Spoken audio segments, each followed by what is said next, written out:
Hello, everybody. This is Jane Eyre by Charlotte Brontë, Chapter 16. I both wished and feared to see Mr. Rochester on the day which followed this sleepless night. I wanted to hear his voice again, yet feared to meet his eye.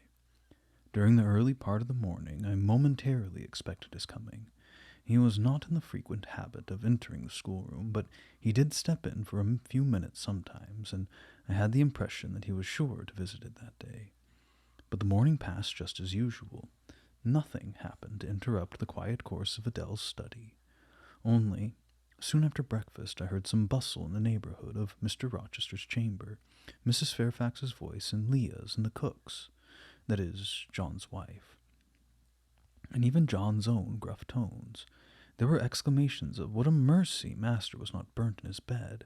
It's always dangerous to keep a candle lit at night.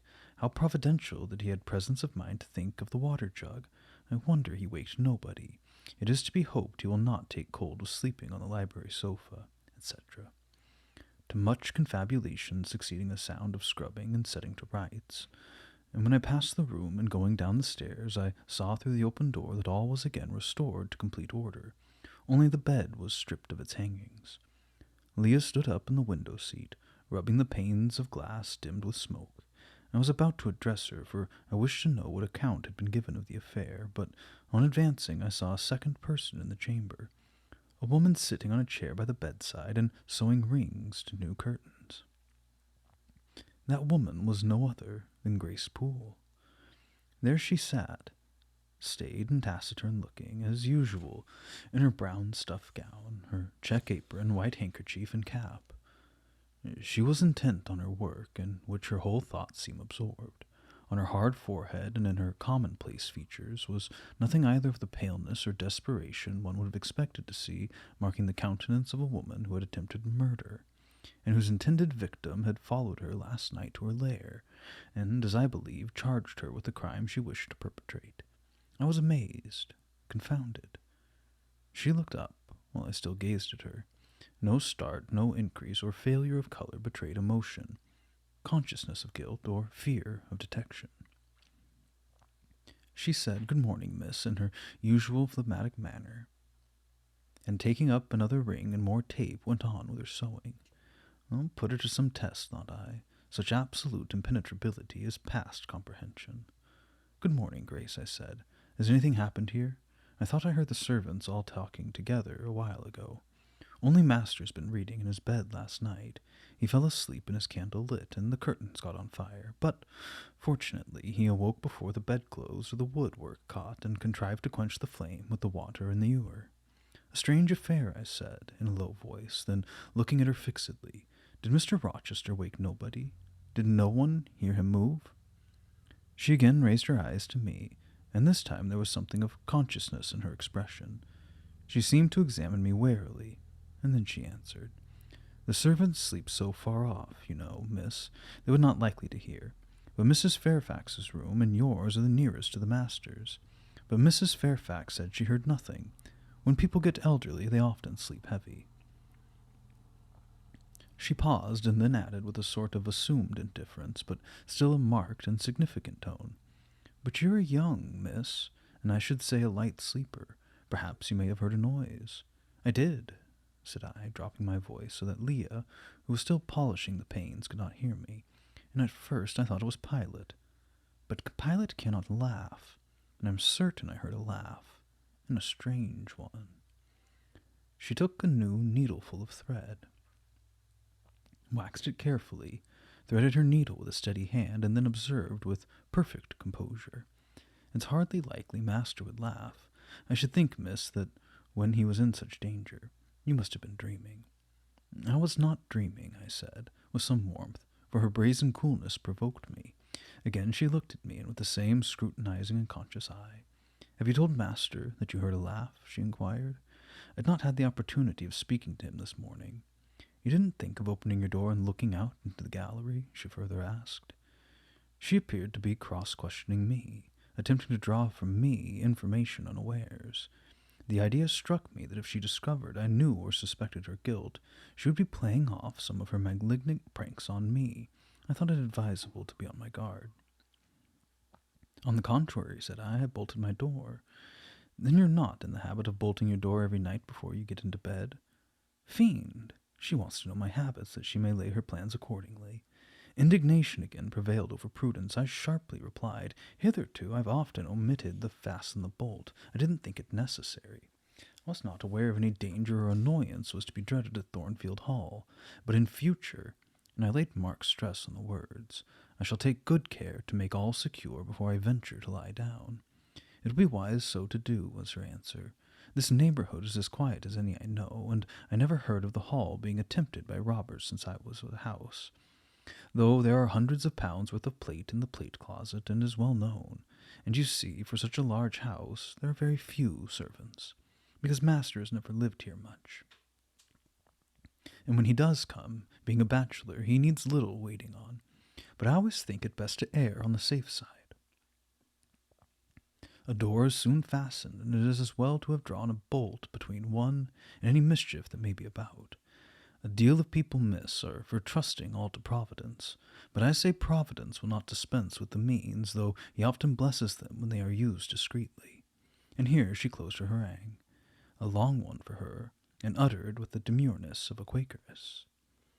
I still stood absolutely dumbfoundered at what appeared to me her miraculous self-possession and most inscrutable hypocrisy. Then the cook entered. Mrs. Poole, said she, addressing Grace, the servants' dinner will soon be ready. Will you come down? No, just put my pint of porter and a bit of pudding on the tray. I'll carry it upstairs. You'll have some meat, just a morsel, and a taste of cheese. That's all. And the sago? Never mind it at present. I'll coming down before tea time. I'll make it myself. The cook here turned to me, saying that Mrs. Fairfax was waiting for me. So I departed. I hardly heard Mrs. Fairfax's account of the curtain conflagration during dinner, so much was I occupied in puzzling my brains over the enigmatical character of Grace Poole, and still more in pondering the problem of her position at Thornfield, and questioning why she had not been given into custody that morning, or at the very least dismissed from her master's service. He had almost as much as declared his conviction of her criminality last night. What mysterious cause withheld him from accusing her? Why had he enjoined me, too, to secrecy? It was strange. A bold, vindictive, and haughty gentleman seemed somehow in the power of one of the meanest of his dependents, so much in her power that even when she lifted her hand against his life, he dared not openly charge her with the attempt, much less punish her for it. Had Grace been young and handsome, I should have been tempted to think that tenderer feelings and prudence or fear influenced Mr. Rochester in her behalf.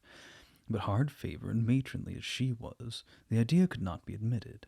Yet, I reflected, she has been young once. Her youth would be contemporary with her master's. Mrs. Fairfax told me once she had lived here many years. I don't think she can ever have been pretty, but for aught I know she may possess originality and strength of character to compensate for her want of personal advantages. Mr. Rochester is an amateur of the decided and eccentric. Grace is eccentric, at least. What if a former caprice, a freak very possible to a nature so sudden and headstrong as his, has delivered him into her power, and she now exercises over his actions a secret influence, the result of his own indiscretion, which he cannot shake off and dare not disregard.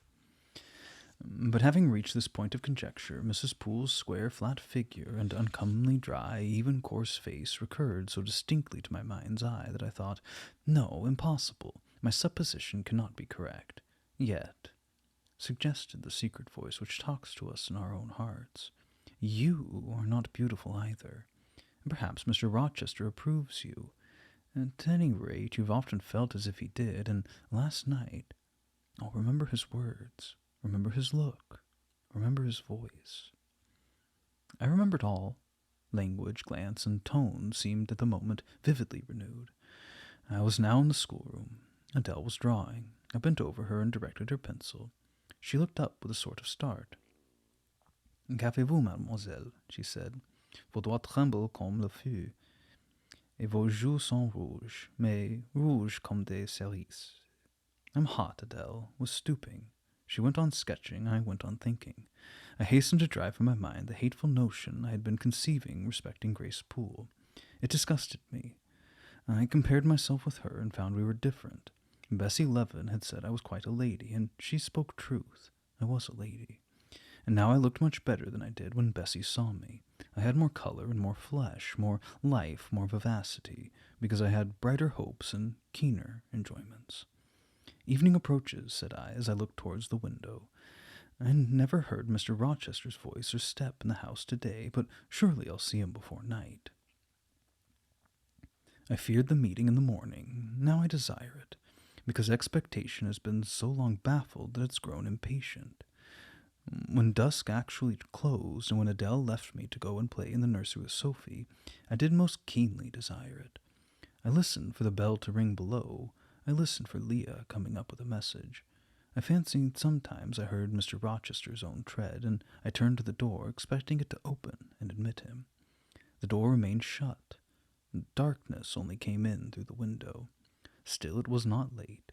He often sent for me at 7 and 8 o'clock, and it was yet but 6.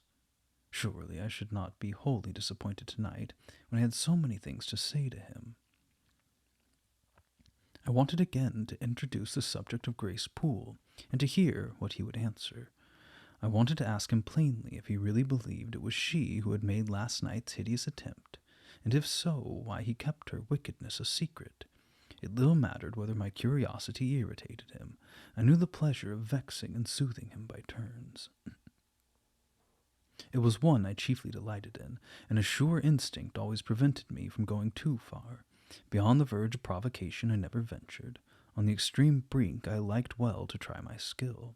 Retaining every minute form of respect, every propriety of my station, I could still meet him in argument without fear or uneasy restraint. This suited both him and me. A tread creaked on the stairs at last. Leah made her appearance, but it was only to intimate that tea was ready in Mrs. Fairfax's room. Thither I repaired, glad at least to go downstairs, for that brought me, I imagine, nearer to Mr. Rochester's presence. "You must want your tea," said the good lady, as I joined her. "You ate so little at dinner, I'm afraid," she continued. "You're not well today. You look flushed and feverish." "Oh, quite well. I never felt better." "Then you must prove it by evincing a good appetite. Will you fill the teapot while I knit off this needle?" Having completed her task, she rose to draw down the blind, which she had hitherto kept up, by way, I suppose, of making the most of daylight, though dusk was now fast deepening into total obscurity. "It is fair tonight," said she, as she looked through the panes, though not starlight. "Mr. Rochester has, on the whole, had a favorable day for his journey." "Oh, journey? Is Mr. Rochester gone anywhere? I didn't know he was out." "Oh, he set off the moment he had breakfasted. He's gone to the Leas, Mr. Eshton's place, 10 miles on the other side of Millcote. I believe there's quite a party assembled there. Lord Ingram, Sir George Lynn, Colonel Dent, and others. Do you expect him back tonight?" "No, nor tomorrow either." "I should think he's very likely to stay a week or more. When these fine, fashionable people get together, they're so surrounded by elegance and gaiety, so well provided with all that can please and entertain, they're in no hurry to separate. Gentlemen especially are often in request on such occasions, and Mr. Rochester is so talented and so lively in society that I believe he's a general favorite. The ladies are very fond of him, though you would not think his appearance calculated to recommend him particularly in their eyes. But I suppose his acquirements and abilities, perhaps his wealth and good blood, make amends for any little fault of look." "Are there ladies in the Leas?"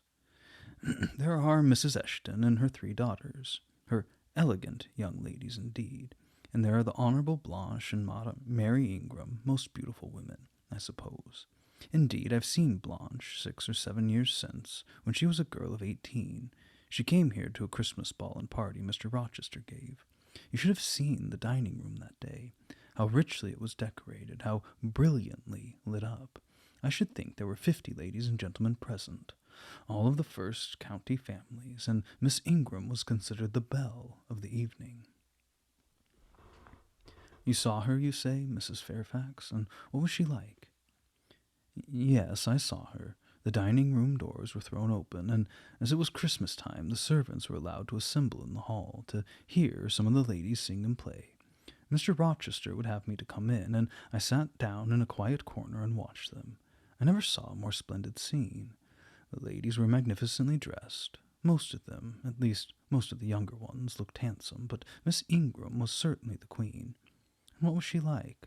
Tall, fine bust, sloping shoulders, long, graceful neck, olive complexion, dark and clear, noble features, eyes rather like Mr. Rochester's, large and black and as brilliant as her jewels. And then she had such a fine head of hair, raven black and so becomingly arranged, a crown of thick plaits behind, and in front the longest, the glossiest curls I ever saw. She was dressed in pure white. An amber-colored scarf was passed over her shoulder across her breast, tied at the side, and descending in long fringed ends below her knees. She wore an amber-colored flower, too, in her hair. It contrasted well with the jetty mass of her curls. She was greatly admired, of course. Yes, indeed, and not only for her beauty, but for her accomplishments. She was one of the ladies who sang. A gentleman accompanied her on the piano. She and Mr. Rochester sang a duet. Mr. Rochester, I was not aware he could sing. Oh, he has a fine bass voice and an excellent taste for music. And Miss Ingram, what sort of a voice has she? A very rich and powerful one. She sang delightfully. It was a treat to listen to her, and she played afterwards. I'm no judge of music, but Mr. Rochester is, and I heard him say her execution was remarkably good. And this beautiful and accomplished lady is not yet married? It appears not. I fancy neither she nor her sister have very large fortunes. Old Lord Ingram's estates were chiefly entailed, and the eldest son came in for everything, almost. But I wonder no wealthy nobleman or gentleman has taken a fancy to her. Mr. Rochester, for instance. He is rich, is he not? Oh, yes, but you see there's a considerable difference in age. Mr. Rochester is nearly 40. She's only 25. What of that? More unequal matches are made every day. True, yet I should scarcely fancy Mr. Rochester would entertain an idea of the sort. But you eat nothing. You've scarcely tasted since you began tea. No, I'm too thirsty to eat. Will you let me have another cup? It was about again to revert to the probability of a union between Mr. Rochester and the beautiful Blanche, but Adele came in, and the conversation was turned into another channel. When once more alone, I reviewed the information I had got, looked into my heart, examined its thoughts and feelings, and endeavored to bring back with a strict hand such as had been staying through imagination's boundless and trackless waste into a safe fold of common sense.